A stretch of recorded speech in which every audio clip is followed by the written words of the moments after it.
Hello everyone, it is Sunday the 23rd of April. Welcome back to the D3D4 football podcast dedicated to all things Leagues 1 and 2.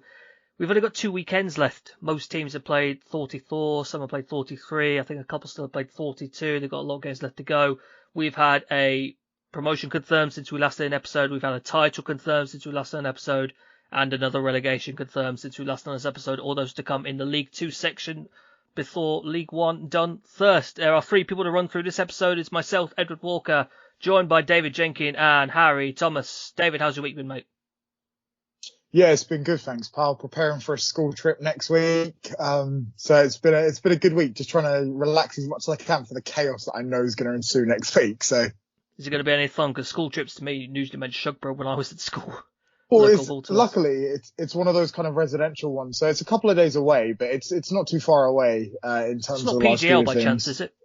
It's something similar, yeah, not okay. Quite PGL itself, but it is a similar sort of thing. But it should be a nice time, to be fair. My class are great. So I remember doing a PGL when I was 10. I think we went to France. That was quite fun. Sounds quite highbrow to go all the way to France. Yeah, we did Disneyland Paris under it, which wasn't ideal because me at that time did not do roller coaster rides, so it wasn't really a great experience for me at the time. But yeah, I remember doing PGL there. That was quite fun. Harry, yourself? Yeah, not too bad, thank you. No PGLs to plan here, unfortunately, and trips to Disneyland Paris. But we've had a bit of sun up here, so I've been happy. Not too bad. Yeah, I wish I could say the same round here. It's quite. Yeah, I'd love a bit of sun right now. Yeah. April showers, you think it's about to get sunny, and then it just stays nice and wet. Brilliant. Reminder before we get going, this podcast is in partnership with The Big Step, which tackles football's relationship with gambling.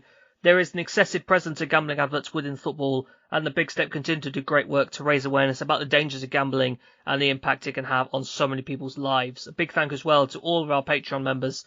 Those who sign up for as little as just £1 per month can get access to additional D3D4 daily podcast episodes throughout the week.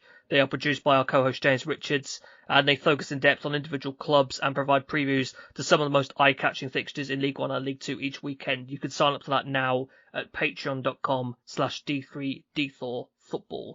We'll get going, and we'll begin, as always, with the world's best third tier. League 1. League 1, I am going to kick this off with what really looked the game of the weekend in League 1. Peterborough United 0, Ipswich Town 3. I can sum this match up in one word, I think, and that word is statement. You've got Peterborough, who are going to playoffs under Darren Ferguson, up against an Ipswich Town side locked in this really tight, exciting battle for automatic promotion.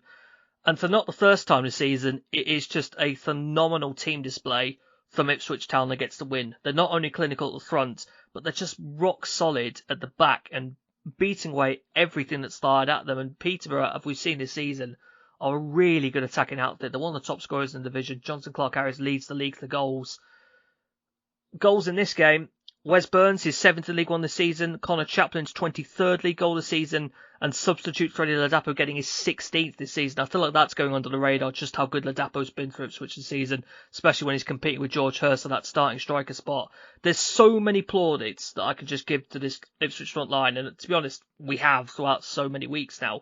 But at the same time, those plaudits need to go to the people at the back. Christian Walton in goal, Leith Davis, Cameron Burgess, Luke Waltondon, Harry Clark, Jano Donasian.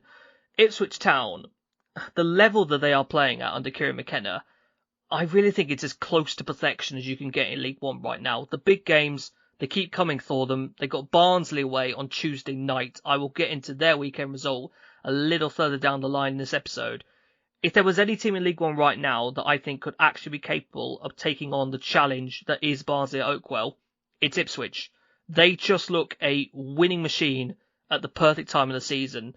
What a game that should be in South Yorkshire on Tuesday. Now, having said my piece on Ipswich there, David, I'm sure there will be people who will point out, you say all that about Ipswich Town, but they're not top of the table, they're second, and they're absolutely right to say that.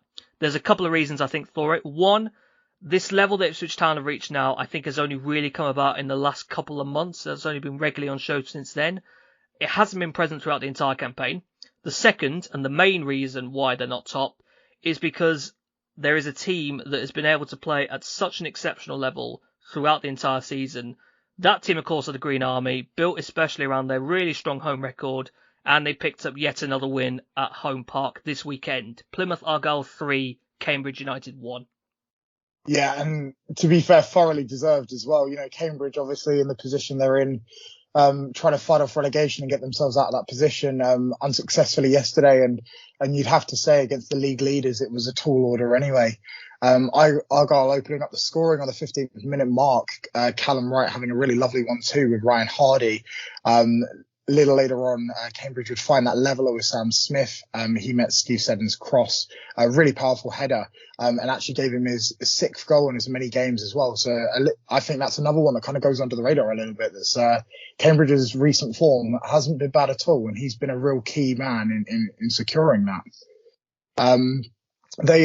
Argyle came back though, and managed to retake the lead 5 minutes after the restart. Bit of a scrappy exchange in the box, you'd have to say. And the ball kind of just runs free to Joe Edwards, who finds himself in enough space to just hit the ball with the outside of his foot and just drive it underneath Mitov. Ryan Bennett later on as well. I don't know if you boys have seen this, but nearly scores an own goal after rattling his defensive clearance just completely off his own bar. I thought it was going to just be a very convincing own goal. But I think he's a very lucky boy, the fact that it has rebounded off the crossbar. Granted, a few Argyle players stepped up to give it a go, but Mitov parried that away and they were able to clear that quite well. It wasn't until a little bit later that they did manage to settle the tie in the end, and made sure that they could secure themselves pole position. Obviously, even after that Ipswich dominating win against Peterborough, they've managed to keep that top spot. A really, really lovely, well-worked move from Niall Ennis, and a really lovely team-worked move, just for him to calmly finish that to settle the game. All in all, I think this is kind of what you'd expect from this game, and I think, the scoreline is a pretty fair reflection, should I say. I think, the only solace Cambridge can probably take in this is the fact that the teams around them haven't really been able to capitalise on them playing first in the league either. And that might offer them some sort of faint hope of remaining in the division given the results at Oxford and elsewhere. I mean, as for Argyle, of course, a routine but much needed win, especially with Ipswich and Sheffield Wednesday also getting their results. And the fact they're breathing down their neck makes this promotion race, especially this title and automatic promotion race, just that little bit more interesting. Do you know what? I haven't even given the title a thought right now. I'm so hooked on who actually are the two teams that get automatics. I don't even care who's first and second anymore, because as far as I'm concerned, it's the same thing, isn't it? It's promotion to first, promotion to second, and that's ultimately what you want right now. I mean, between the three of them as well, when you look at the league table, it's just so unbelievably close. And the fact that, we've been saying this all season. How can you be on 92 points and not be promoted yet? It's insane, isn't it? I mean, you expect Ipswich to be up there. You expect Sheffield Wednesday to be up there. And I mean, you don't really expect Plymouth to be up there. But the fact that Schumacher has been able to do, and we've been saying this all season, but the fact he's been able to do what he's been able to do with the budget he's had in comparison to those other teams is nothing short of phenomenal. Like we've been saying for most of the start of the season, I certainly will have egg on my face from saying repeatedly that I think there'll be a time where they drop off, and I think there'll be a time where they drop into those playoff places instead. But they've completely proved us all wrong. And with 3 games to go, all they need to do is win. I say all they need to do, but they've got 2 left at home. If they win those 2, they've got the title and they've got their self-promotion to the championship. The EFL Awards are taking place tonight. Schumacher is on the League One Manager of the Year shortlist alongside McKenna and Darren Moore. He has to win it. He has to win it. I cannot put into words. I've talked about that level Ipswich are playing at right now. We know how strong Sheffield Wednesday are. The fact that Argyle have not only stayed up with those 2, but stayed above them for so long. I mean, there's surely no competition, right? There's surely no competition with that. Like, we can't take anything away from what McKenna's done, but if you look at the resources that he has at his hand in comparison to the resources that Schumacher has, that's not a budget of a team that should be pushing for the title, let alone promotion altogether.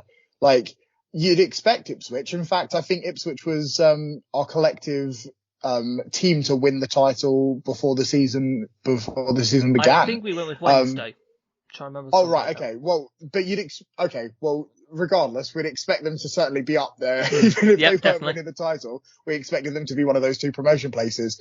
I would never have expected Argyle to be here. And, all credit to Schumacher and the squad for what they've been able to do and the run they've been able to put together across the entire season. sensational. And if there is anyone still saying the luck's going to run out, it's not.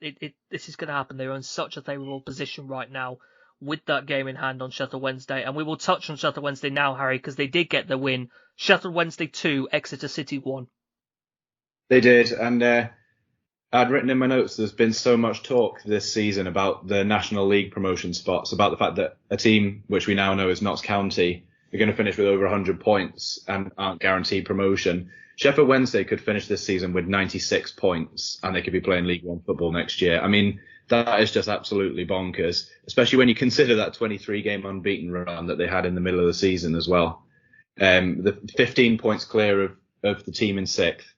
It's just, it is absolutely baffling, isn't it? I mean, I'm not arguing that there should be another promotion spot. I don't think there should be three. Although that's overkill in this league, no. Yeah, absolutely. But it just goes to show the level that these three teams have been playing at, absolutely. It was an uneventful first half in this game for the most part. Wednesday wasted a lot of opportunities, and the only real chance of the half came right before half time as Jamal Blackman stopped well from Will Volks. It was actually then the away side who took the lead barely a minute into the second half. Some nice build-up play on the right allowed Jake Caprice to whip the ball into the 6-yard box, and Josh Key had completely lost his marker. You can see it in the highlights. Aidan Flint's covering him 1 minute, and the next minute, Key is in acres of space in the 6-yard box, and he's just there to nod home. Wednesday should have gone level. Marvin Johnson played the ball into an empty box. Liam Palmer, if anything, had too much time with the ball, and he just completely mishit it under no pressure and sliced it out. But they were soon level, though. A textbook Barry Bannon cross found the head of Lee Gregory, and he flicked it on and into the bottom corner. That really was the turning point in the game. Exeter looked the better side before them, but the Owls then took the lead on 74 minutes. Dennis Adeniran deserves most of the plaudits. He made a brilliant surging run down the right wing. His cutback was cleared out to Johnson, and his shot was then poked in by Callum Patterson. They could have made it 3-1 late on. Michael Smith hit the post from close range, but it's another win for Sheffield Wednesday. And importantly, like you say, it keeps them in touching distance of those top two spots. I still think it is going to be too much for them to do, but I think at the very least, they're going to take it down to the wire, aren't they? And you wouldn't want to come up against them in the playoffs. It is a fifth consecutive loss for Gary Caldwell's Exeter side. Normally that would be a cause for concern. I'm not overly worried by it personally. I think it's just a case of a side with nothing more to play for, playing against one of those three teams that's right up there at the top. And he's also missing 6 senior players. They didn't have a striker on the pitch in this game. They played Josh Coley and Josh Key up front, who are not exactly out-and-out strikers. And they still pushed Wednesday well for the most part. So, yeah, I'm not too worried about them, but maybe not the ideal way to be finishing a season. Yeah, Josh Key's become a serious utility man this year. I think he's been everywhere from centre-back to centre-forward this season. Yeah, he's been absolutely brilliant for them, hasn't he? A huge part of them being where they are in the league. He has. So the promotion picture, lads, now, if we're looking at these three, you've got Plymouth Argyle who are first. They've got 92 points from 43 games. We've got Ipswich Town in second who have 91 from 43. And Sheffield Wednesday in third who have 90 from 44. Now, you still have to favour Argyle and Ipswich because of those games in hand. They're being played on Tuesday. Ipswich, as I mentioned, have got to go to Barnsley. Plymouth Argyle are hosting Bristol Rovers. If they win those, they're in prime position to go and seal promotion next weekend. It's just absolutely crazy up there. Yeah, I mean, it is absolutely insane, isn't it? And do you know what? I think Argyle probably have themselves the best position for this as well, given the fact that Ipswich play Barnsley and given the fact that 2 of their remaining games are at home as well for Plymouth. If there's ever a chance, it's almost setting itself up perfectly for these last 3 games for them to be able to get themselves out of the way before the final day.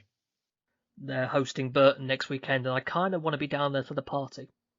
It'd be quite nice to be down at Home Park. I'll bring the party poppers, Argyle fans. If you go and win on Tuesday, I'll bring them along. Go and enjoy the occasion. What a promotion race this is proving to be. And it is out of Sheffield Wednesday's hands, and that is going to be really hard to take if they do actually end up winning the last 2. 96 points, potentially not going up. I mean, if we just look at those playoff places as well, but with the teams that are sitting in there are going to be some absolutely insane playoff games. There absolutely is. And one of those teams who's going to be in the playoffs are Barnsley. They beat Oxford United 2-0 at Oakwell yesterday. So this is the task that is going to be facing promotion chasing Ipswich Town on Tuesday. It's now 9 wins in a row at Oakwell for Barnsley. They've scored 28 and conceded just 6 in that time. It's been the results away from home that have actually knocked Barnsley a rung down from the current top 3. Having said that, though, boys, if they do actually beat Ipswich on Tuesday, that gap is back to 3 points with 2 left to play. So they're not necessarily all out of this just yet. They will have a trip to MK Dons next weekend, followed by an absolutely huge one with Peterborough United at Oakwell on the final day. In terms of this game against Oxford, it was probably best summed up by Michael Duff as what he called a controlled performance without being brilliant. Both goals are from Manchester City Lonnie Slobodan and Tedic, getting on the end of crosses from Adam Phillips. One is in first half stoppage time, the other's early in the second half. Tedic getting the goals is something I have to see and want to believe is encouraging, because it's probably the striker depth where my biggest concern actually currently is with Barnsley. They've got a very consistent lineup in defence and midfield. We've said it before, the back three and goalkeeper are excellent. The midfield five are excellent. Nicky Cadden's 3-game suspension is now up. He's going to be back available this coming Tuesday. What's concerned me is that it does feel like there's quite a drop-off between that starting front two of Devante Cole and James Norwood, and then if you have a starting front line of Slobodan, Tedic and Max Waters. Duff regularly uses all four at some point during matches, and it does feel to me like there are definitely stronger combinations of those four and weaker combinations up top. I don't think there's a better way of summing it up, really, than the raw numbers. Devante Cole's got 15 league goals this season, James Norwood has 10, Slobodan Tedic now has 4, Max Waters has 2. So I certainly know which pair out of the four I'd want to be starting these most crucial upcoming matches to Barnsley. Oxford, though... Boys, you know that meme of the man poking the ground with a stick saying, "Come on, do something"? That's Oxford. Yes. This winless run they have is just horrific. It goes all the way back now to the 21st of January, which is when they beat Ipswich Town in the fog. Barely anyone could see it happen. Wow. They've scored just 8 goals since then. They've picked up just 6 points since. The lack of potency in that front line is so worrying. They've got 3 games left. Cheltenham Town at home, Forest Green Rovers away, and Accrington Stanley at home on the final day. They are undoubtedly favourable, and they really have got to get their act together for them. I don't know at this stage how many points they will need to pick up to survive, but I'm pretty confident that if they fail to win any of those last 3, I think they've had it. They're in such a precarious position right now in 20th place, with some of those below in prime position to climb back out of the relegation zone, and we will touch on the bottom 4 just a little bit down the line, but we're going to stick with the playoff conversation for the moment, Harry, and talk about Bolton Wanderers 1, Shrewsbury Town 0. Yeah, it's another win for Bolton, and at risk of jinxing things here, cross your fingers, everybody. They've got 2 winnable Harry, home you games. have a record with this. I'm just going to warn you. I do, yeah. I've really not done myself any favours this season, have I? But they've got 3 games left. They're at home against Accrington Stanley and Fleetwood over the next 7 days for a visit to Bristol Rovers on the final day. I think with this win, they've probably done enough. Probably is doing a lot of heavy lifting there. My head's in my hands right now, just to let you know. Yeah, Bolton fans, it's not my fault if you end up missing out. No, it is your fault. Have you seen how close that table is now, Harry? Like, honestly, have you seen how close it is, making outrageous claims like that? If they win that game in hand, though, they go 6 points clear. So, They do. So yeah, and actually, I don't think the scoreline particularly represents how one-sided this game was, especially the second half. Again, it was another game where very little happened in the first half. There wasn't a single shot on target. And in the end, it was settled by an absolute rocket of a strike from Josh Sheehan just over an hour in. He hit one from range and it found the top corner. Bolton ended the game with 66% possession, 6 shots on target, compared to Shrewsbury's 0 shots on target. So I think they probably will be frustrated not to have scored more against a side that weren't really able to offer much. At this point, you've got to feel that Shrewsbury fans are probably just waiting for the season to end. The injury crisis showed no signs of easing up. Still without Tom Bayliss, Tom Flanagan, Raquel Pike, Danudo, George Nurse. They brought back Matthew Pennington and Christian Sadie this weekend. Sadie was one of just 5 substitutes named by Steve Coserill, which shows how short they were. And 2 of the other names on that bench were Cade Craig and Josh Barlow, who, to my understanding, have played about 95 minutes of league football between this season. So it's really slim pickings for them. The final couple of games, you've just got to focus on getting those 11 players who start the game through to the end of the game without getting injured. Get to the summer with no more injuries, and then just work on building the size of the squad up. For Bolton, it could be hardly more different. It's really a case of 2 very different fortunes. They've got an embarrassment of riches up front, going into the tail end of the season, and with a potential playoff campaign coming up. That's a very useful position to be in. I mean, if they have got another 3 games to play following the end of the season, it's definitely not going to hurt them to have so many strikers available to them. So yeah, I still think they're in with a very good shout of going up. Yeah, and I want to mention the back line for Bolton as well, because I think we, by pure chance, found a bit of a gem in the centre of that back line, which is MJ Williams, who's naturally a deep line midfielder. Because of the injuries Bolton have had to a lot of the defenders, he's had to slot into the middle of the back three, and I think he's been absolutely brilliant. I saw Bolton on Tuesday night at the Pirelli. They got a 1-1 draw with Burton. What struck me so much is how competent they are in possession, even when they're winning. Sometimes you have sides who get the lead, especially away from home, and they'll kind of shut up shop, try and hold back, deal with what's coming up against them. But Bolton are so competent in possession that they really try to keep great hold of the ball, and MJ Williams is such a big part of that, sat in the middle of that back line. I completely agree with what you're saying, Harry. There is a lot of strength in this team. Absolutely, and those two wing backs as well of Connor Bradley and Randall Williams, who they obviously brought in January. It's a brilliant squad, and obviously there is that gulf between Sheffield Wednesday at the top and the other teams in the playoffs, but you definitely wouldn't write off whichever three teams finish below that third place, would you? No, I can't wait for these playoffs. It's going to be so good. And talking about the playoffs, another team currently sat in there. Derby County 1, Burton Albion 0. This was a potential banana skin for Derby County heading into it. They're stuck, as we say, in this tight playoff battle with Bolton and Peterborough.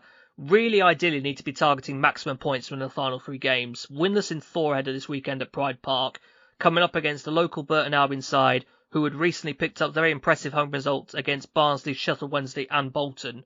Hearts in mouths fairly early on in this game for Derby fans as the ball breaks to Deji Oshalaja inside the box and his shot hits the far post.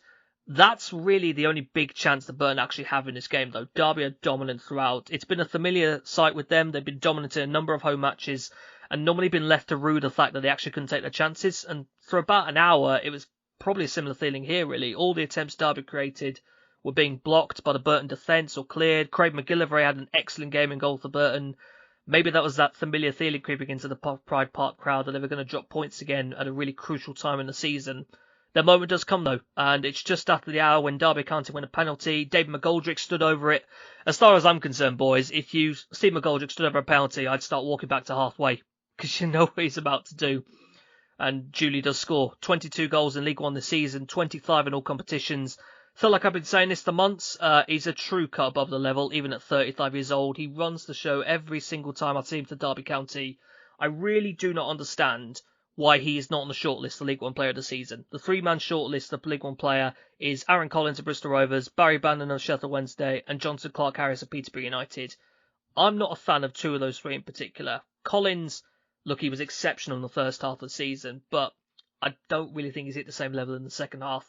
Clark-Harris, it feels just a bit of a lazy pick, to be honest. Yes, he is top scorer in the division, but I don't believe he has anywhere near the same influence over Peterborough than someone like McGoldrick does over Derby County, for instance. I would have quite liked actually that shortlist to be Barry Bannon, David McGoldrick, and Connor Chaplin with the seasons that they've had.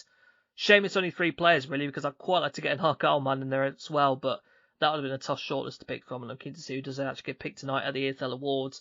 Playoff finish is back in Derby's hands with that win and Peterborough's loss. They got Portsmouth at home and Sheffield Wednesday away in the final 2. It's a tough end to the season, but they're undoubtedly fully deserving of a playoff finish if they do take 6 points from those remaining matches. David will drop down to the bottom, and this is an incredible result of the Valley. Charlton Athletic 2, Morecambe 3. Yeah, absolutely massive result for Morecambe, and it gives them just their second away win this season, with the first one coming back on the 17th of September, beating Forest Green Rovers 2-1. It's just phenomenal, isn't it? Their second away win in the entire season, with the first coming literally Don't let towards Charlton the fans beginning. hear that, because they'll lose their mind with that stat. I think Charlton fans have already lost their mind this season, given how topsy-turvy it's been. But, I mean, I think Cole Stockton probably added to that really anyway, Ed, with that emphatic strike from 30 yards out to open the scoring. Catching out Ashley Maynard-Brewer to give the Shrimps that early lead just 8 minutes in. Just a phenomenal strike. And it's just the audacity to take a shot from there is just, it's something special, isn't it? And Stockton up to his old tricks again, kind of shades from last season. But Charlton would then get themselves back into it. I mean, it took them right at the death of this half, 45+1, for them to get themselves back into this one. And who else would be the one to get the finishing touch but Jezrin Raksaki? Some really, really nice attack and build-up play throughout this. throughout this move as well, with Raksaki getting the final touch for his 14th goal of the season. However, it would be after the break that Morecambe would kind of push themselves a little bit further. I mean, two goals either side of the hour mark pushed them much further towards those much needed 3 points. Obviously they've ultimately ended up getting. Stockton securing his brace for the day after sliding in to meet Jensen Weir's defence splitting ball. And I have to say, it was one of the strangest things I've ever seen, because the defender didn't even they were not aware that he was there, just calling for offside. And it was very clear that it was a very, very clever run from Stockton, but the defence had absolutely no idea what was going on. And I feel like that was probably the same for Jensen Weir's goal, as just 6 minutes later, as Cole Stockton went for his hat trick, from a very similar position to his first, to be fair, and just saw the ball parried into the path of Jensen Weir, who was just completely alone at the back post and just taps it in. Although, to be fair, Dean Holden's men weren't quite ready to accept defeat just yet. Scott Fraser scored a close range goal to continue his really good goal scoring record against the Shrimps, having now had a record of netting 3 in the last 3 games versus Morecambe. So that goes back to last season as well. So in both of the occasions they've met this season, he scored, and one of the games last year. Cheltenham, they were so close to finding themselves in another position where they could claw back a point here. But Cole Stockton was channeling his inner Ollie Hawkins and cleared the ball off the line to give Morecambe a lifeline, despite the teams around them having a game in hand. It's kind of, if there's any kind of result, if there's any kind of result, it's probably this one. But then I'd also argue it's this is the kind of result where it's the hope that kills you. This might be the kind of lifeline they need, but it could also be just kind of a vein of hope that's going to maybe not get them over the line. I'm really starting to think they're going to pull this off again. I mean, if you look back to last season, it's possible, but I don't know. With the game we don't call him Stockton anymore, David. We call him Spectacular Stockton, and he has woken up at the perfect time of the season. For goodness sake, how does he do it? Honestly, it's just phenomenal. That goal was spectacular, and the fact that he tried to do it twice, obviously it has gone to Weir in the end, but the fact he's tried to do it twice in one game, I just start laughing now when he scores goals. It's just so funny. Like, he's completely wrong-footed, Maynard Brewer. Like, if anybody's listened to this and they haven't seen it, definitely go and have a look, because he's completely wrong-footed. It looks like, in fairness, when you look at the goal, it looks like it's going far post and then just curls into the near post. It's a really, really well-taken strike. Harry, can you believe this is the same person that was at Tranmere? Absolutely not. I can't believe this is the same person who was playing for Morecambe for the first 30 games of this season as well, to be honest. Yep. I mean, he's a shadow of what he was last year, really, isn't he? But it seems this current version isn't. Good grief! Well, at the moment, I mean, one man's wrecking ball at the minute. He's not just got 2 in 2 either. He's hit an overhead kick, and then he's thought, how can I outdo that this weekend? It beggars belief. He's already done a goal from his own half. So what else can he do now? Really, score from from a corner, maybe. Could he do that? Score from the goal line of the other end when he clears he'll find somewhere, back heel scorpion kick or something. He'll find something else. I don't know what else is left in his book, but wow, that really gives Morecambe, and it's incredible really, because they felt out of it just a while ago, and then the midweek results go in their favour, and suddenly they have a game and they played more than most of them around, but it's just goal difference keeping them out in the bottom four at the moment. Yeah, I mean, certainly those results that have occurred this week as well have definitely gone in their favour this weekend, with them really being the only one to pick up points around them too.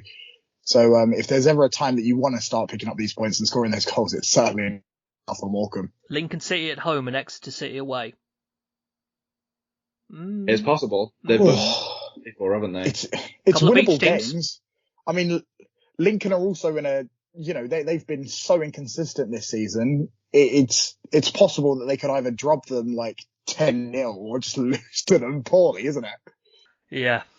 Very interesting to see how Morecambe could suddenly get back. If they pull this off, it's even better than last year. I'm going to say it. It's just ridiculous to think that they actually could be back in this, but what a win at the Valley that is, and Stockton's woken up at the perfect time. Harry, talking about strikers who've woken up in the second half of the season. Cheltenham Town 3, Forest Green Rovers 1. Yeah, and also talking of teams that a few months ago looked like they were in serious trouble. This result's probably not the biggest shock of the weekend, given Cheltenham's recent good form and Forest Green's dire form all season. But it's a brilliant result that means Cheltenham are mathematically guaranteed to be playing in League One again next year. I mean, huge credit's got to go to Wade Elliott and his side for that. A few months ago, I was one of many people who tentatively had them going down. I just thought, what other than Alfie May, what have you got in there that'll turn things around for you? And to be fair, it turned out they didn't need anything other than Alfie May. It was a relentless first half performance from Elliott's side, who were 3-0 up by half time. The opener came from some trademark calamitous defending by Forest Green, which allowed Aidan Keener to slot in the inevitable Alfie May, and he finished well under Ross Dewan. Keener then got one of his own. He picked up on a stray pass and advanced well into the box before firing into the far corner. A deep cross by Will Ferry was then misjudged by Dewan, and waiting at the far post was May again. That was his 18th goal of the season. I really hope that they can keep hold of him in the summer. He's got those 18 goals. The club's second highest goal scorer is Keener, who's picked up 3 since he joined in January. It just shows how reliant they've been on him. But also, I'm absolutely loving this strike partnership of the two of them. Now Keener's got up to speed with the league. He's got his fitness up, having come over from Ireland in January. They look really tricky together, don't they? And I'm really excited to see how they can play together next season. I can see them causing a lot of problems. Forest Green were able to pull back a consolation early in the second half. A corner in wasn't met by anybody. Dominic Bernard's cross shot was then prodded in by Jordan Garrick, but that was pretty much all they could muster. I know Forest Green have been dead and buried for a long time, and in some respects haven't really had anything to play for, but I've been surprised by the number of people who are backing them to go down this season and then come straight back up. I don't know what you boys both think, but I'm concerned by what I've seen from them all season, but especially since January. They didn't improve. They didn't bring players in really who've made the team better. I'm not convinced that Duncan Ferguson's made the team any better. And I'm looking at the likes of Crewe and I'm looking at the likes of Pre-Gallenton, Gillingham, and wondering whether that's maybe a better reflection of where they're going to be when they come down next year. I still kind of feel like they were half building towards a League Two team in January with the recruitment they have. I mean, someone like Charlie McCann, when he was brought in, you were looking at him thinking, the thought of him in League Two next year, he could be an exceptional player. And I think the question I had when we talked about Forest Green's contemplated relegation was more around, are we finally going to get to see what Duncan Ferguson's actually about? Because Forest Green Rovers want to go and dominate games, and they're able to do that more, I think, in League Two against weaker level opposition, but they haven't been able to show that level of dominance this year, and the lack of ability to adapt has ultimately cost them. So I think the question for me is with the manager really more than the squad next year for Forest Green. I think they're going to really struggle. They're just going to really struggle. If you look at the teams coming up, sure, Wrexham in themselves, having recently won promotion. But if you look at the likes of, toot my own horn here, but if you look at how Gillingham have played and you look at other teams and the momentum they've built up towards the top ends of that table or even towards the middle, I think there's definitely some teams that will give them a run for their money. I mean, there's a lot of the teams that dropped down last year that thought they'd just ping back up. Or there'd at least be we assumed that a couple of them might be building well enough to kind of push those playoff places. But the gap between the bottom of League One and kind of League Two is not as big as we've maybe had in previous years. I think it's far more similar. And I really, really do think that Forest Green are gonna find it difficult next year. I like to believe that Forest Green could be in a decent position to rebuild.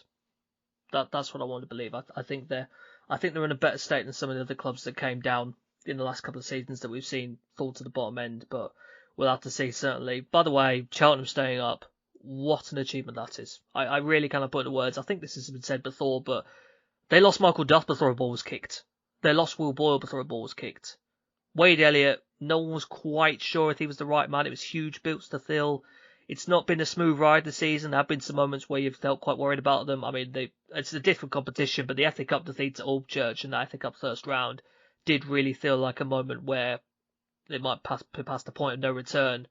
So to survive in the way they have, exceptional. Really, really impressive achievement from Cheltenham. Absolutely, yeah. Congratulations to Wade Elliott for what he's done there. And as well to the ownership for giving him the time when they were on that bad run of form. Certainly. And languishing down at the bottom. It just goes to show, doesn't it? And I'm sure that there are some other clubs that we'll be talking about here who maybe haven't had the same loyalty to their managers, and it just goes to show that sometimes the manager is not the problem, and you can do a lot worse than to give somebody a bit of time to turn things around. Are you foreshadowing there, Harry? David, Port Vale 2, Bristol Rovers 0. Definitely foreshadowing. Well, obviously after the abysmal sacking of Darrell Clarke here, and no win in 8 games before this for Vale, definitely a massive 3 points for them in this one, considering it secures them in this division for another year. Safe to say there's definitely been a few contenders for goal of the day that we've spoken about so far. I mentioned Stockton's effort earlier on, but I'm not sure there's anything that's going to beat Ellis Harrison's opener here with an acrobatic bicycle kick. It's just a really, really lovely taken strike. Again, another one that if you've not seen it, worth going to have a look at the highlights. It kind of annoys me that it happens against Bristol Rovers, his old club, because I know he wants to be respectful and show that respect against his old side. But come on, look at the goal you've just scored.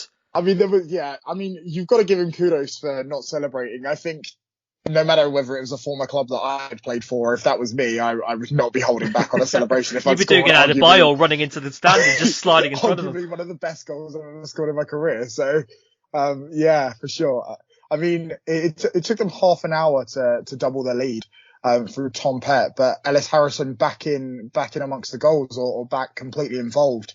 It's kind of coming from across. He's controlled it from his knee and it's gone directly above him, and he's just kind of really like this perfect touch to pluck it out of the air. And as soon as he's plucked it, he's just played it straight across to Tom Pett, and he's just a really lovely left-footed strike sweetly into the bottom left corner.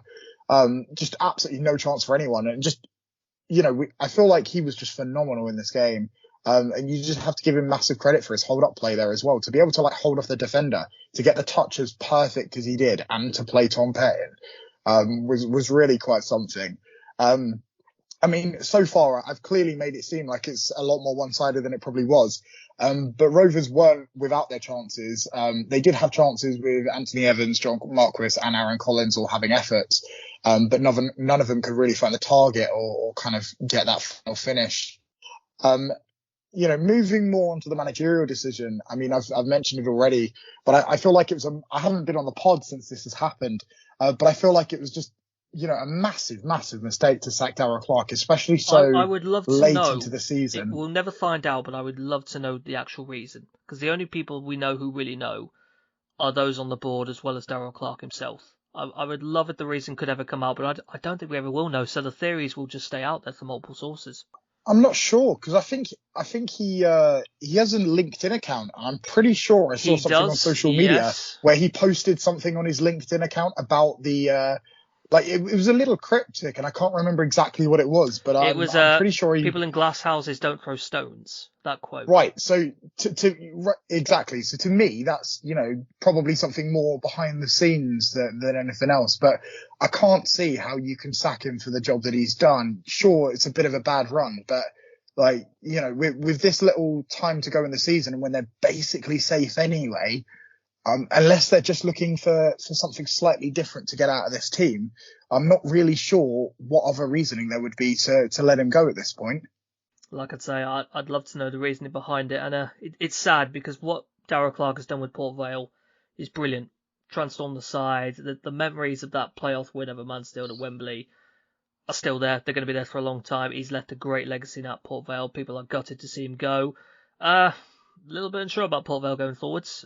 Sounds like the budget might be a bit tested next season. It could be a difficult season in League One next year. We'll have to see what manager comes in, but it's hard to also, when you think about the work that Darrell Clarke did, and I think he was doing one of the best jobs in the league, really keeping a side that felt probably suitable to a relegation battle, and for a lot of this season they were flirting with the top half of the table. 3 more games to run through, all of them wins. Fleetwood Town 1, MK Dons 0. Promise Omocheri getting the goal for Fleetwood before half time. Bit of an odd incident in the second half where MK Dons initially won a penalty, but that decision was changed to a free kick from the edge of the box soon after, and Fleetwood would end up getting the win at Highbury. Portsmouth 1, Accrington Stanley 0. It's a late goal from Joe Piggott. Pretty simple header from a deep cross. Presley thought Accrington did have a big chance late on, but put the ball over. Stanley still look in trouble inside the relegation zone. And Wycombe Wanderers 0, Lincoln City 2. Lincoln's opener is a header from very exciting Irish winger Dylan Duffy. I'm really liking the look of him and the limited minutes he's had so far. The second goal, however, for Lincoln is just brilliant. It starts with a drop ball for Wycombe goalkeeper Max Stryjek. He basically kicks it straight at Lasse Sørensen, who's playing wing back for Lincoln. And Sørensen takes one touch and lobs him from inside his own half. Genius. Outstanding. It was unbelievable, wasn't it? What a hit.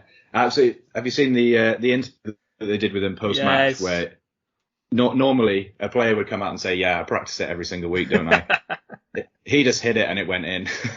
What a likeable guy he comes across as well. He seems to be really popular with the Lincoln fans and doing great at wing back at the minute for a Lincoln team that could do something quite good next season, that they can build on their performances against these top sides that they pulled out this year. League One table to finish, we mentioned the top already. Plymouth Argyle lead the way, 92 points from 43 games. Ipswich Town in second on 91 from 43. Sheffield Wednesday third, 90 from 44. You've got Barnsley in fourth, who have 85 from 43. Bolton Wanderers in fifth on 75 from 43. Derby County sixth on 75 from 44. Peterborough seventh on 73 from 44.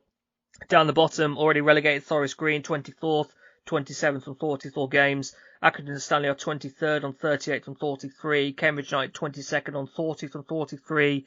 Morecambe 21st on 41 from 44. Oxford United just above them on goal difference. They've got 41 from 43.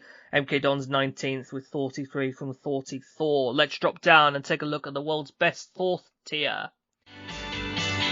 League 2. David, you're going to kick this off. We've had two major incidents involving Leyton Orient since we've been here. One of them involved a game against your own side, Gillingham. So why don't you tell us about the fact that Leyton Orient are now not only promoted, but promoted as champions. They beat Crewe Alexandra 2-0 yesterday at Brisbane Road.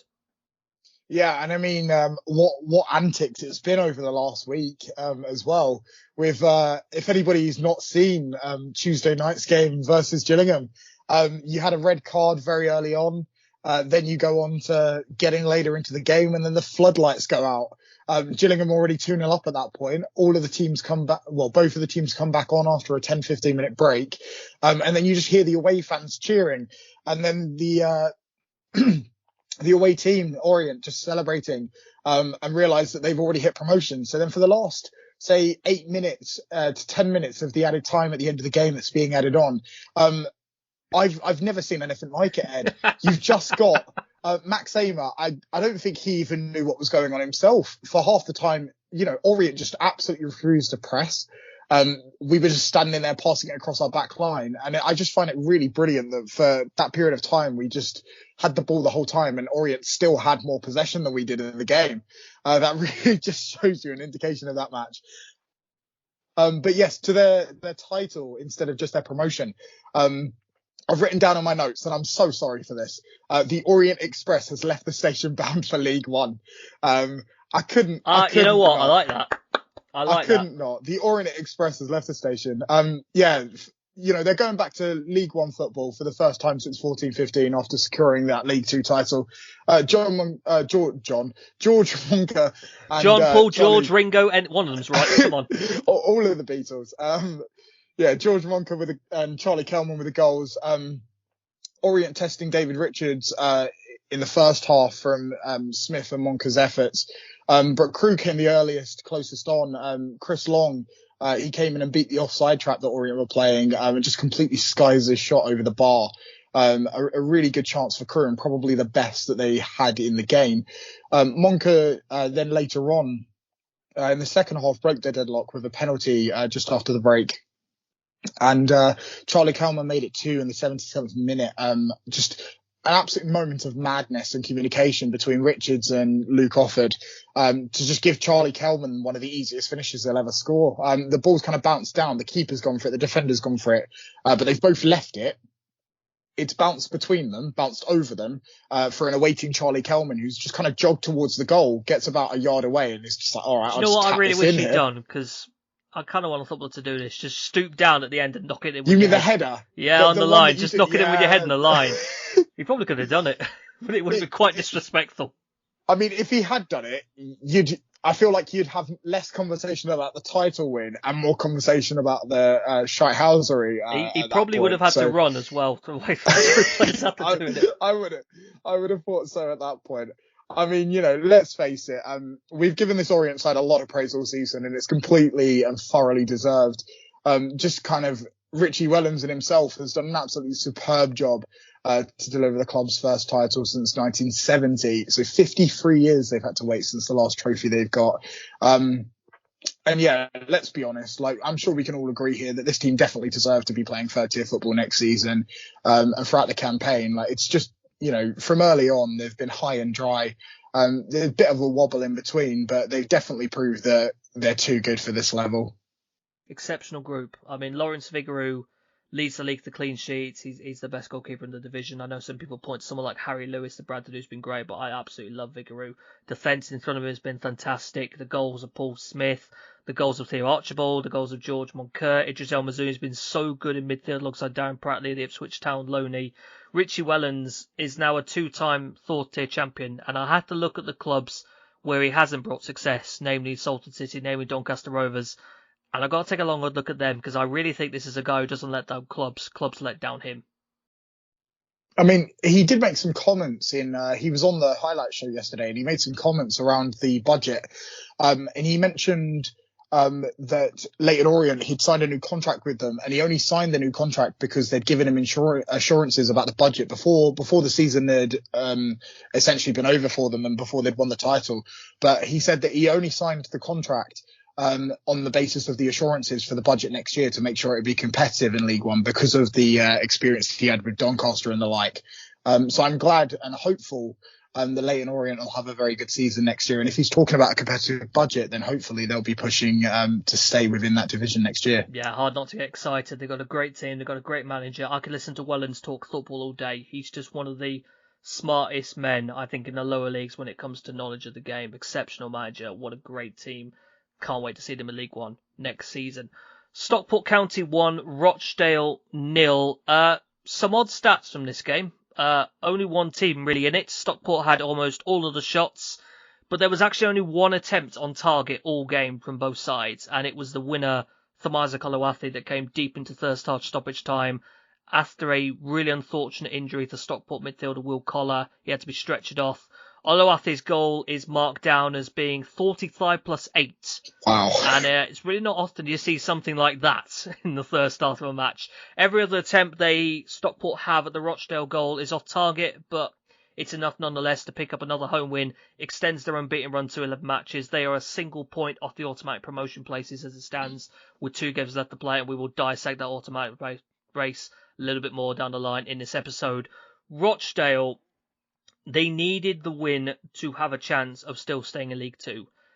And they were just unable to compete, really. Single shot all game. It was an effort from Danny Lloyd that flew over the bar in the second half. The result has confirmed the inevitable. Rochdale's 102-year association with the Football League is over. This club was a founding member of the old Football League 3rd Division North back when it was created in 1921. 100 plus years has been a regular at 3rd and 4th tier level in English football. It's just sad to see, really. I know relegation is a really important part of football in this country, but it will never not annoy me how so often you see clubs suffer relegation because of something external. It's not just simply the case that they are the right cut for the level. Rochdale's regression from the middle of League One to the National League has not actually taken that many years to happen. There are big financial issues at the club. There's been mistakes made in the recruitment of players, mistakes made in the recruitment of certain managers. It's all culminated in this, and it's difficult to believe that it's going to stop next season in the 5th tier. I mean, you just have to look at this season. Scunthorpe United, relegated from League 2 last year, they're now going to be playing in the National League North next season. They've gone straight through the National League. Yeovil Town are going to be in National League South side. Those two were playing Championship football in the early 2010s. You just don't stop slipping if you're a badly run football club. Rochdale's relegation, it's a sad one for me personally. I went to university in Manchester. I lived in the city for 4 years. Got really heavily invested in all the local football there. When you talk about Manchester, you've got the two giants, everyone knows, Manchester City and Manchester United. Away from them, though, what I also found and loved was a trio of clubs from nearby towns over to the northeast of the city that are Bury, Rochdale and Oldham. The football clubs in those towns were part of the league pyramid for centuries combined. Oldham Athletic were, of course, founding members of the Premier League back in 1992. Bury were double FA Cup winners at the start of the 20th century. Rochdale played in one of the first ever League Cup finals. There are clubs with a lot of history in the lower levels of English football, and not one of those three towns has a Football League side anymore. And that really saddens me. I grew fond of all of them in the years I was living in Manchester. I went to Gig Lane plenty of times. I've been to matches at Boundary Park, Spotland, multiple occasions. I always had such an admiration for the fan bases that these clubs and others in the Greater Manchester region have. It's so easy when you've got two of the biggest clubs in the world on your doorstep to just be like most and go down the City or United route. And yet you've still got these smaller clubs that have got such loyal, dedicated supporters. And there's so many of these supporters in the Northwest region alone that have gone through hardship with their club or are experiencing hardship with their club right now. It just always saddens me. I hate how many clubs suffer relegation through mismanagement. I really, really hope that Rochdale can get back into shape, push for a Football League return in the future. More than a century of league history, however, is over after the defeat at Edgeley Park on Saturday. Harry, we will stick with the automatic race. Northampton Town 3, Harrogate Town 1. Yeah, I mean, Richie Wellens is probably going to win League Two Manager of the Season tonight, and deservedly so on balance, but none would be a more deserving runner-up than John Brady this season. His squad's been so hampered with injuries, and yet they've just kept on pressing those automatic spots. They need just one more win now to confirm their place in League One next season, and you'd think they're probably going to do it. I think even if you take those injuries away, to have not gone up in the manner that they did last season, just getting the mentality right this time around was never going to be an easy task. And he's done an absolutely fantastic job. And this game was typical Northampton, really. I mean, they've lost one of their last 13 games. They've won 8 games in that time. And they actually had to come from behind against a decent Harrogate side yesterday. They went behind less than 3 minutes in. A Mark Oxley goal kick sort of went over everybody and fell to Luke Armstrong, who outmuscled Ryan Haynes well and cut the ball back, which was deflected into the path of Kazim Olaigbe, and he got his third of the season since signing on loan in January. On 10 minutes, it was 1-1. A Northampton corner was headed onto the post, and it fell to David Norman, the Canadian, who was stood on the line and got his first goal for the club, having only joined about a month ago in one of those emergency defensive positions. Sam Hoskins was then involved with some brilliant play down the right wing. It ended with him firing under Oxley for his 21st goal of the season. He's a bit unfortunate that Andy Cook is still in League Two, because he'd have been a very deserving top goal scorer, wouldn't he? But don't think he's quite going to catch him in these last few games. The game was wrapped up on the stroke of half-time. Mitch Pinnock did really well on the right, managed to lose 2 men before floating a ball to the far post, where Kieran Bowie was able to volley into the top corner. Despite losing, the result in the Hartlepool Crawley game means that Harrogate are surely safe from the drop now. They're 6 points clear.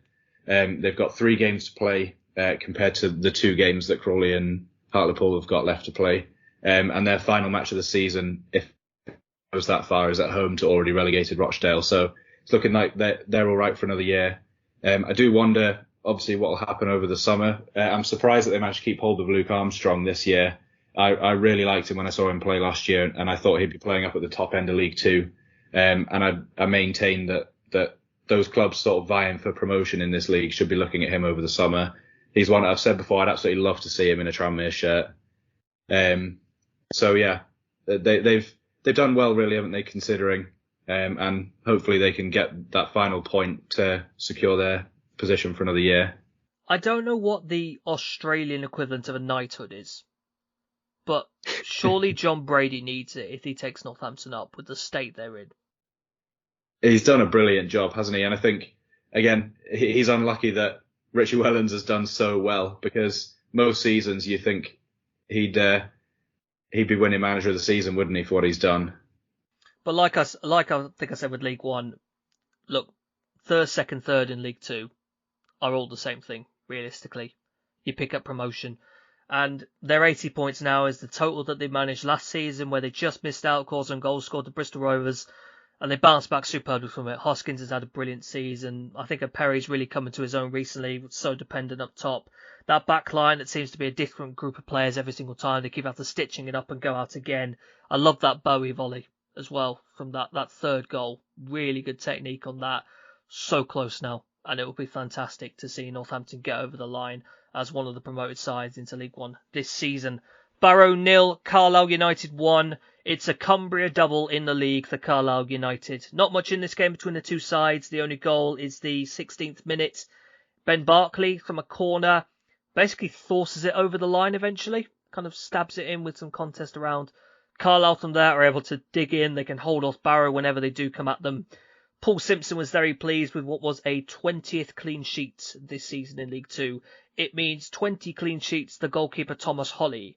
I'd imagine there may be some Port Vale fans hearing that stat and going, seriously? Thomas Holly, 20 clean sheets? He's been good to Carlisle this season, as indeed has that entire back line in front of him.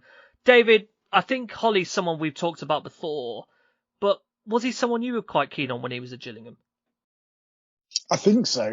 And to be fair, he was somebody that I was interested in getting back to Gillingham this season, if I'm honest. I feel like his height alone is pretty formidable in the net. I feel like, there's clearly been times where he's not had the best of times at clubs. But I think for me, the time he's had at Gillingham, I would have him in my top 3 keepers of at least the last, 15, 20 years, with Glenn Morris probably up there as well. But for me, I think he's done a superb job this season. And I fully rate him. I think he's been wonderful. And I think he's just shown kind of his ability at Carlisle. Yeah. Is the third man Jack Bonham by chance? I would argue yes, but also no. I think, do you know what? Off the top of my head, I can't actually remember. It's really bad. I had my list to hand the other day because I saw this thing on Twitter about it. But I can't actually remember who my third one was now. When we do our dedicated Gillingham episode and do your all-time 3 greatest Gillingham goalkeepers, we can do that for you. But that's there you go. The win for the Carlisle keeps them in the promotion hunt. They're a point off third with 2 to play, albeit you've got Stockport who are above them on goal difference, and third place Stevenage have got a game in hand. We will touch on the Borough in just a moment. Paul Simpson is one of those up for the League 2 Manager of the Season award. He's alongside Steve Evans and Richie Wellens. I do like that shortlist. I think Brady's worth a good shout. Certainly, Harry, as you mentioned, the job he's done with Northampton. Wellens has turned Orient into a sensational winning machine this season. All 3 of those managers have had transformative effects on their clubs in the space of just 12 months. I don't really remember seeing anyone before a ball was kicked realistically believing that Carlisle could actually push the promotion this season. It's exactly what they're doing, and it is a real testament to the job that Simpson has done with the Cumbrians.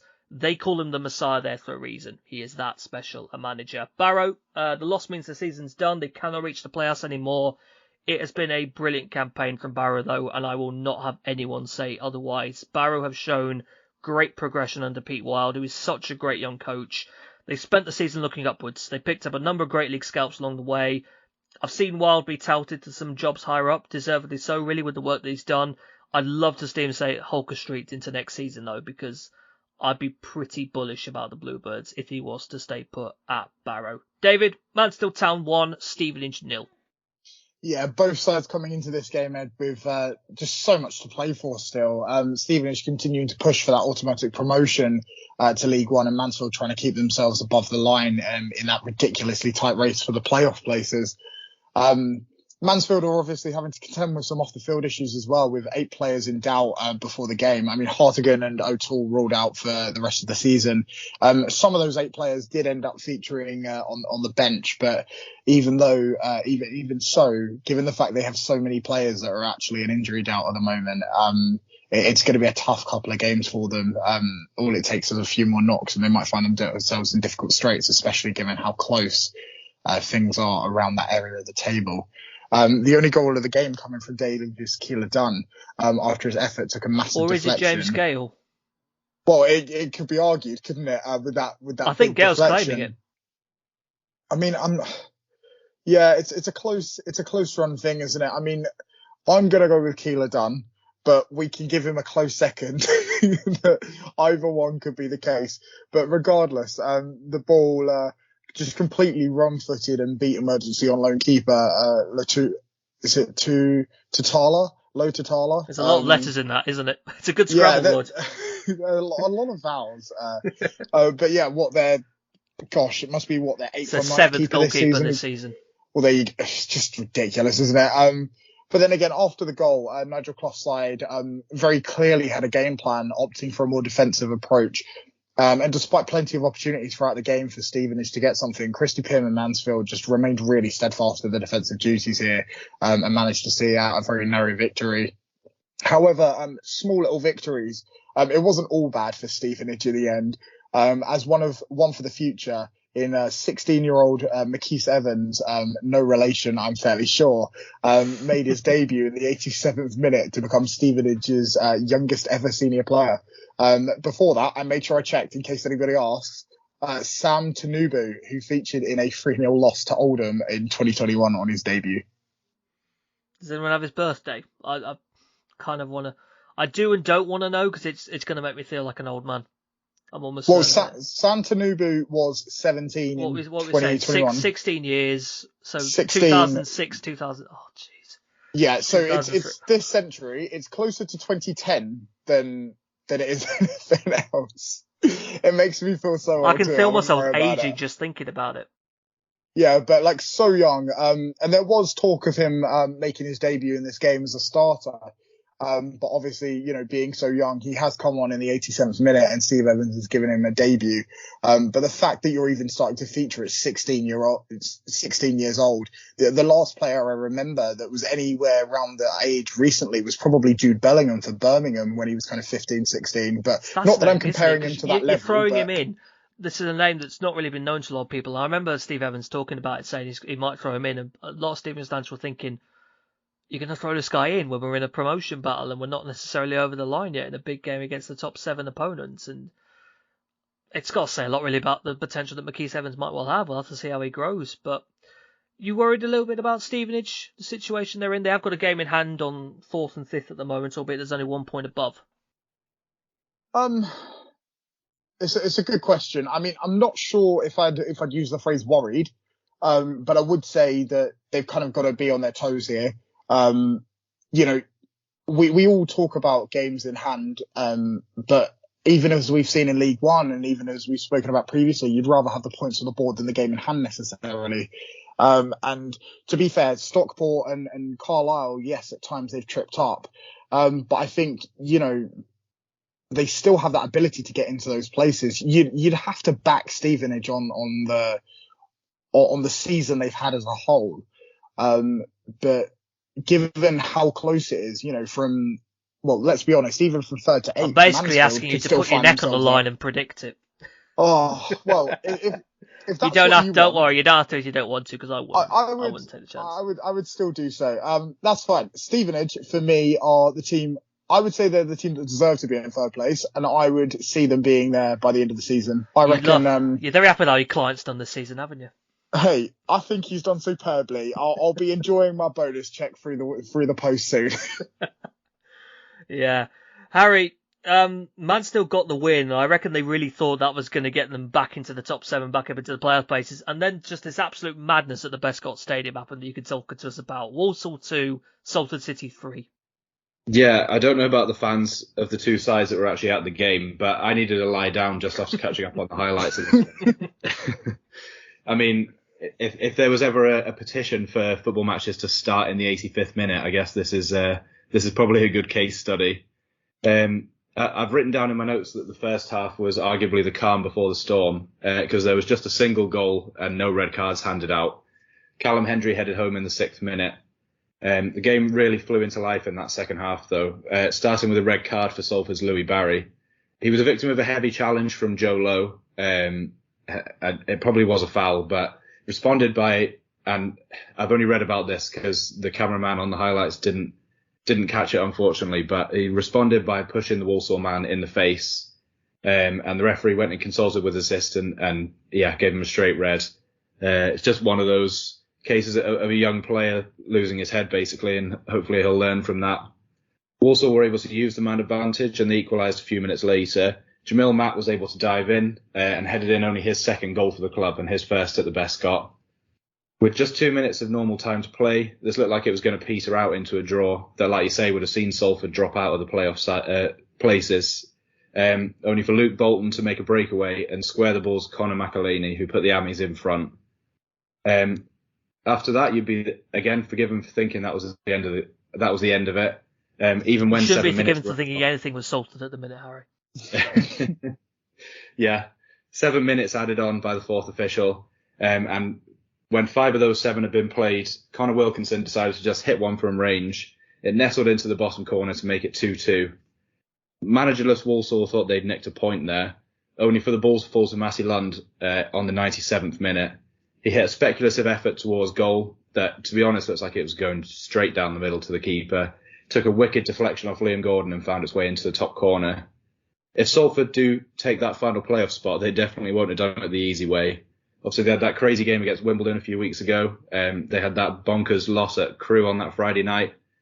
So I wonder if there are any sides in the Football League who've been involved in more crazy games this season. But also, I wonder if there are any sides in the Football League who've scored more goals after the 90th minute, because it seems to be happening every week at the minute, doesn't it? I'd argue Stevenage earlier in the season could be a contender for that. That's true. They were good at the start, yeah. Yeah, that's a very good point, actually. But yeah, they've definitely done it the hard way. And frustrating for Walsall that they've not got the interim manager bounce there. We were speaking earlier. Interim manager bounce. I was going to say new manager bounce, but I'm not sure he counts as a new manager, so I had to adjust it slightly. Yeah, Mickey Flynn is another one. It's a bit more tricky, isn't it?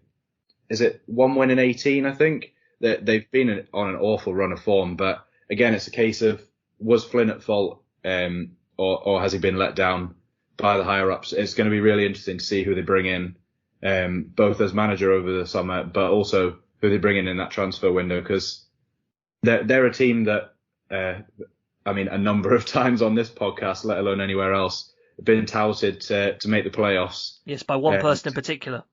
Yeah, who's conveniently not here this weekend. I know you're listening, James. Calling you out there. But yeah, a big rebuild's needed, isn't it? And it's hard to put your finger on exactly what's gone wrong, but I don't know whether they might look back at this one and wonder whether Flynn might have actually been the right man if he had the right people around him. Well, Flynn being dismissed means we can say that we've got Matt Sadler's, which is quite nice. It was a bit like Paul Hartley's Hartlepool at the start of the season. Yeah, and look how that worked out. Yeah, true. I'm kind of worried a bit that Walsall's just becoming a bit of a poison chalice. That I just don't know what they try now. I don't know what else they could do that really can work for them. There's high expectations. They want to be pushing back to League One, Walsall, and it's just not happening. And something's up there. It feels really a little bit like the Watford job, doesn't it? It's the kind of job that you don't really want because you don't feel like you're going to get enough time as a manager. They're a bit more patient with managers than Watford, let's be honest. But I know what you mean. It does seem a job that just no one's ever actually going to get right. But Salford, just ridiculous that you can look at this game and say it's not the first time they've done it. I mean, Easter Monday at Wimbledon was something equally crazy with Callum Hendry's redemption story in stoppage time. I just... Cue Gary Neville's Twitter gif. Oh, Neville. Oh, Gary. What a crazy game at the Bescott Stadium. David, do you want to talk about some more late goals? Bradford City 2, Gillingham 2. I'd very much like to talk about another late goal, yeah. With Bradford looking to secure their playoff place here, or at least push towards it, and Gillingham looking to continue their momentum ready for next season, with nothing else to play for after securing safety on Tuesday night. I mean, you'd obviously be forgiven for thinking this would have just been a nailed-on win for Bradford from the start before the game was even kicked off. Andy Cook did, however, come close to opening the scoring, but his shot was, he beat Glenn Morris, but Max Samer met it on the line to keep things level. However, it was Gillingham in the end that would be the unlikely opening scorers. And even more unlikely, it was Timothy Dieng that would be the one that would get the goal. Really good press from Gillingham at this point, and Dieng catching Romilly Critchlow-Noble in possession, just a bit of a heavy touch, and just drives at the Bradford goal. Kind of does really well to hold off Critchlow-Noble, and just fires it across Harry Lewis's goal for 1-0. It's a little bit later in the game, but Dieng nearly secured himself a brace in this game after dispossessing another player in Alex Gilliard, but ended up shooting that one wide of the mark. However, I'm not really sure what Mark Hughes has said to his side before the break, but they came out just completely full of intention. I'll tell you what he said. Give the ball to Cookie. Well, that's exactly what they've done, and he did exactly that, didn't he? Alex Cook converting a header in off the post 3 minutes after the restart to bring Bradford level. Just Glenn Morris, there's no way he could have got to that. It's literally inch perfect between him and the post, and you could see that he was close enough to collide it with the post before he was going to get the ball.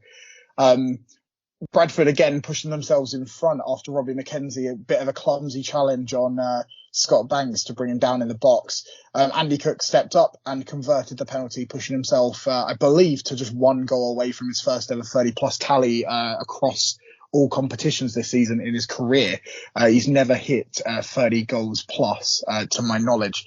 Bradford, of course, again, you'd be forgiven for thinking that you get to the 90 plus 6th minute and Bradford being all set to secure those 3 points. I certainly was sitting in the comfort of my own home at that point, and to further push up into the playoffs. But it would be Che Alexander and Ollie Hawkins that would spoil their day just a minute later in the 90 plus 7, where Ollie Hawkins manages to get a toe on the ball. And that's kind of all you need in those situations. There's so many bodies.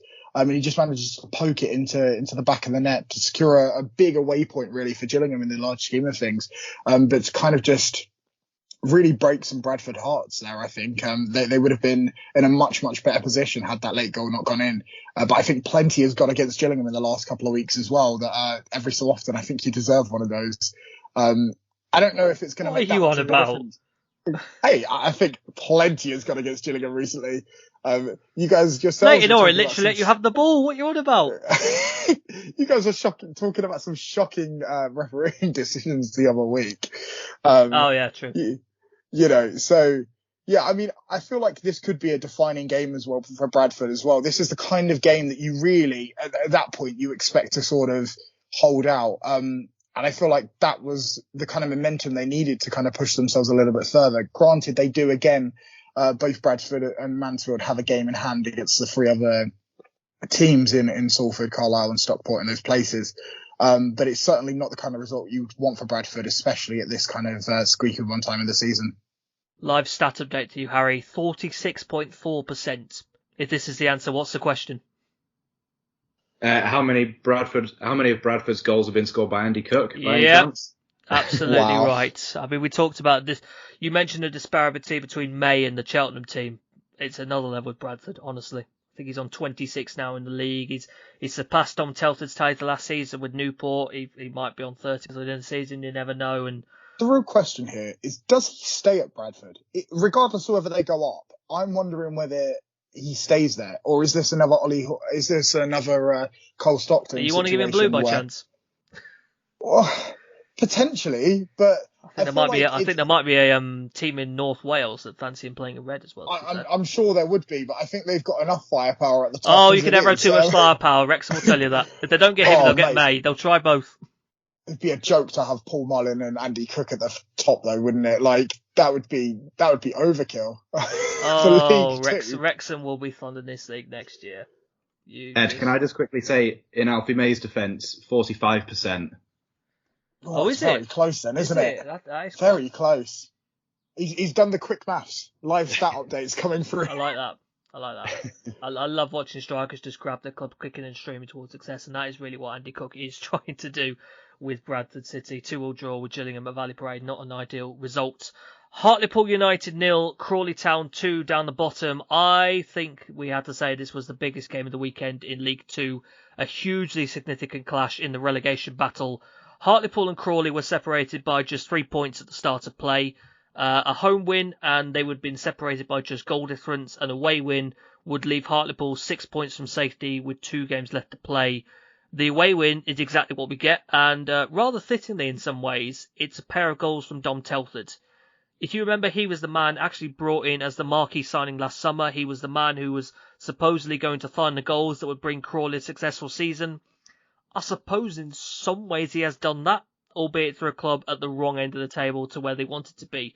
First for him up at Hartlepool is a stooping header. It's late in the first half. His second, wow. What a brilliant goal. Yeah, starts with the ball in goalkeeper Corey Adai's hands. Long drop kick upfield. Telford's run behind the Hartlepool back line. Oh, that first touch is gorgeous. It doesn't get much better than that. He just takes the ball straight out of the sky and fires it past Stalacic. Just, amazing goal. Fantastic. That's the Dom Telford we know and love. It really is. I've got to mention the Corey Adai actually as well. He's someone I've actually not been that convinced with as a goalkeeper this season, but he does certainly deserve the plaudits for his contribution to this weekend's win. In terms of the relegation conversation, boys, that's probably it now. Hartlepool need to win both of their last two matches against Borough and Stockport County. At the same time, neither Crawley or Harrogate Town can be allowed to pick up a single point from their remaining games. Then you add in the fact that Hartlepool's goal difference is worse than both of them. It's basically inevitable that they're going down now. Despite a good fight back since John Askey's come in, it's not going to be enough to save them, sadly, it seems. It means as well that Crawley Town have near enough survived this season. I really cannot stress this enough, though. They should never have been in this situation in the first place. Wagme United, with their methods, they ripped apart what was a very solid, competitive fourth-tier outfit, very nearly sent them down to non-league in their first all season. Survival that they're securing here is a victory to Scott Lindsay. It will be a victory for the Crawley Town players. It will be a victory for the Crawley Town fans. It will not be a victory for Wagme.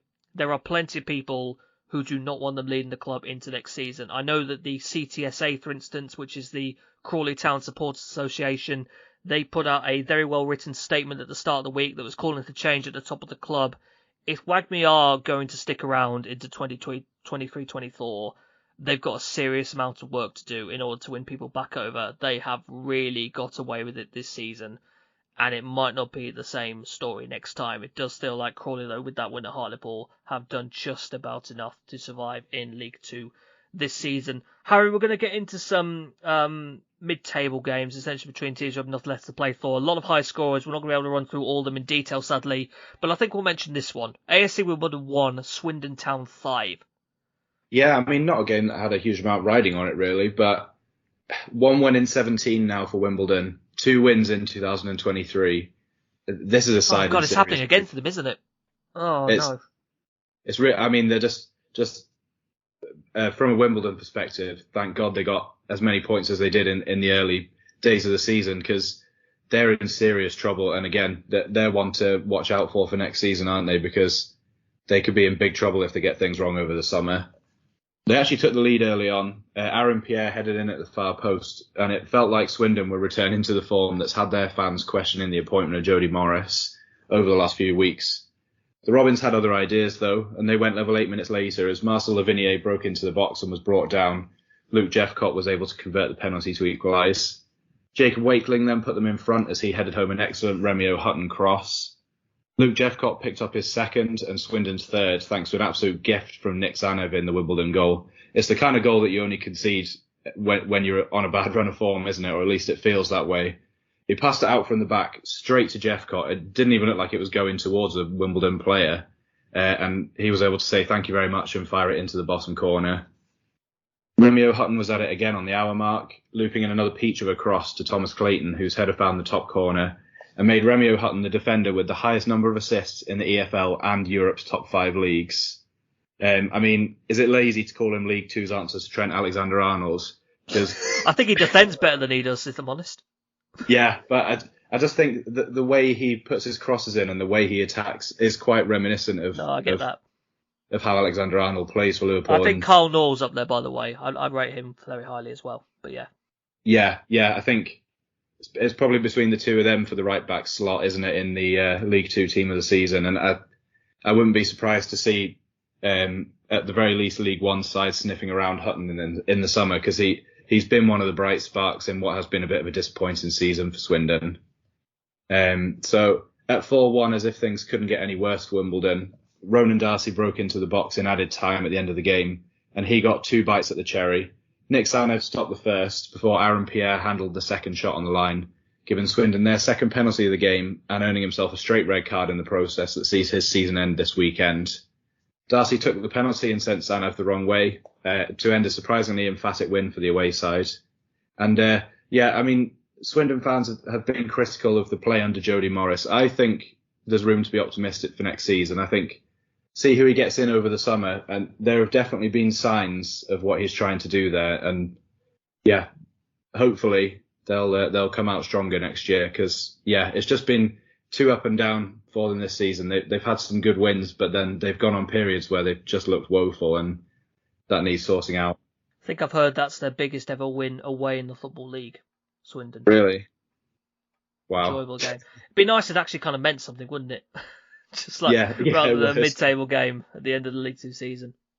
Oh, don't talk to me about finally winning a game that doesn't really mean anything. Well, I might touch on that just a little bit, actually. I've got 3 more results to run through, 3 wins. Sadly pushed the time, so I'll have to quickly give an overview of these. Colchester United 4, Sutton United 1. Sutton took the lead in this game through David Ajiboye, but then Colchester turned the game on its head. Luke Chambers equalising from a corner, still going strong even into his late 30s now. John Akinde puts Colchester United ahead. Junior Chamadou grabbing a third after a great one from Samson Tavide. Quite a funny moment in this game for Colchester where John Akinde essentially missed an open goal and well, it was just quite funny to watch, really. Even though they were in a commanding position at the time, they would get a fourth through Noah Chilwell after a lovely back heel from Samson Tavide to set him up. Tavide is the latest one coming off this Cole conveyor belt. Really good growth from him this season, one to watch in the future. Doncaster Rovers 1, Newport County 3. Carl Hurst gave Doncaster the lead with a wicked deflection. And then the inevitable Doncaster collapse. Priestley Thakarson, Aaron Wilding and Cameron Norman scoring to see Newport leapfrog Doncaster in the table. Doncaster don't play AC Wimbledon from now to the end of the season, but I'm pretty sure both teams would lose if they did play each other. It's just in that big a state at the minute, those two. It's really poor. And Tranmere Rovers 2, Grimsby Town 0. Tranmere's opened from the penalty spot, scored by Josh Hawkes. Lovely free kick from Rhys Hughes to double Tranmere's lead. Really caught Max Croker off guard there. Seems to be a little bit of a set-piece specialist, Harry. Yeah, he's definitely one to look out for. He went on loan to Chester a few months ago, and he came back and he's come on a long way. I definitely think he's going to be an important part of the team next season. Let's hope so. I'm going to run through the League 2 table to finish. Leyton Orient, champions, heading to League 1 as the League 2 winners. 87 points from 43 games. Northampton Town could be very close to joining them. They're second, 80 points from 44. Stevenage are third, 76 from 43. Stockport County fourth, 75 from 44. Carlisle United fifth, 75 from 44. Salford City 6th, 72 from 44. Bradford City 7th on 72 from 43. And Mansfield Town 8th on 72 from 43. That automatic and playoff race is still so open. Down the bottom, Rochdale relegated to EFL for the first time in over 100 years. 34 points from 44 games. Hartlepool United very likely to join them. They've got 39 from 44. Crawley Town and Harrogate Town are 22nd and 23rd respectively with 45 points. That is going to wrap up this episode. Harry, David, thank you very much for your contributions to this episode. Cheers, pal. Thank you. Join us again next week for more from the world's best third and fourth tiers. We'll see you then. Goodbye.